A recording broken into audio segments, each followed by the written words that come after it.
Well, there are lots of tunes which have got fairy in the title. They're the fairy reels and the fairy jigs and the king of the fairies, these sort of things. And we were listening to a tape the other day of some of these fairy tunes, and it was played by a fiddler from County Antrim called Terence McShane, and he was explaining how he thought some of the tunes got their names. And apparently when he was a young lad, he used to go across the other side of his village to someone called Paddy the Handyman. He used to go across there during the day and sort of sneak off school to smoke a pipe. And one day he was talking to Paddy about fairy reels and fairy jigs, and asked if Paddy had ever seen any fairies, in fact. And Paddy said that he hadn't, but his grandfather had seen the little people. And he went on to tell the story how apparently his grandfather was coming home one night on Halloween. He'd been digging the potatoes. He was walking up the side of the hill and he heard this music, and he looked around and saw a rock. And he crept up on the rock and looked round it, and there were three of the little people dancing. And on a stone next to them was a sort of fiddler, fairy fiddler, sitting there. And this is the jig he was playing.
Anyway, he watched them for a few minutes, and they finished the dance, and Paddy's grandfather carried on towards his home down the valley. He went up over the hill and down the valley on the other side.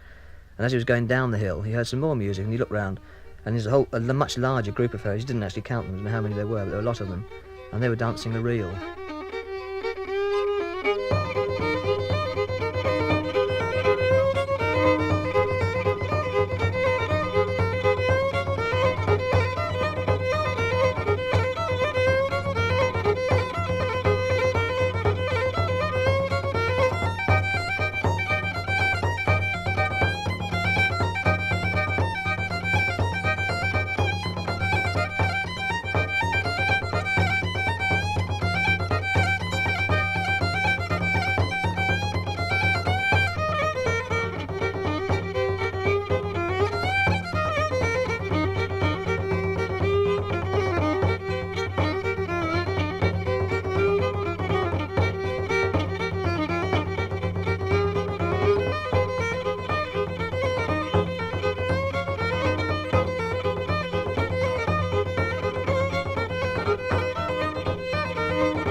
Anyway, he watched them for a bit, and they finished the reel, and he carried on down the valley to his own house.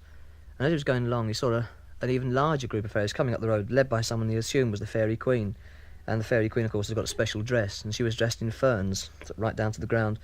And she had a headdress made of ling, which is sort of mountain grass, which is woven into a crown.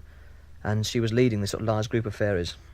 And from the other direction came some more fairies, a group of 8 of them, and they were led by someone that Paddy's grandfather assumed was the Fairy King. And of course the Fairy King had a special dress, which was a special costume, which was made out of rushes, and in and out of the rushes was woven this mountain grass, the ling.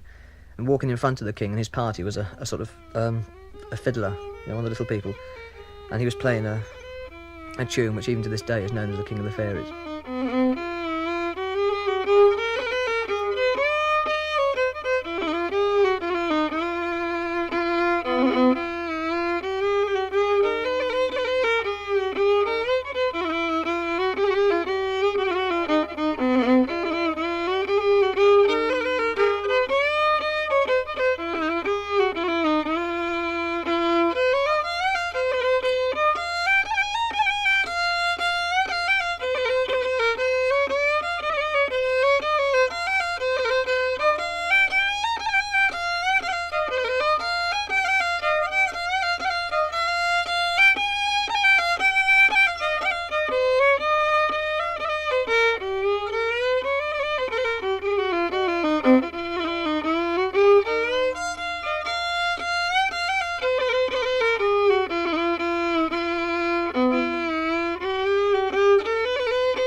Queen of the Fairies and the Elfin King, the Fairy King, joined up, and the two parties went on up the hill together, and as they went away you could hear the music, sort of reels and jigs drifting down to him, and he carried on home, and that's the last time he ever saw the fairies. Well, that's what Paddy's grandfather said anyway.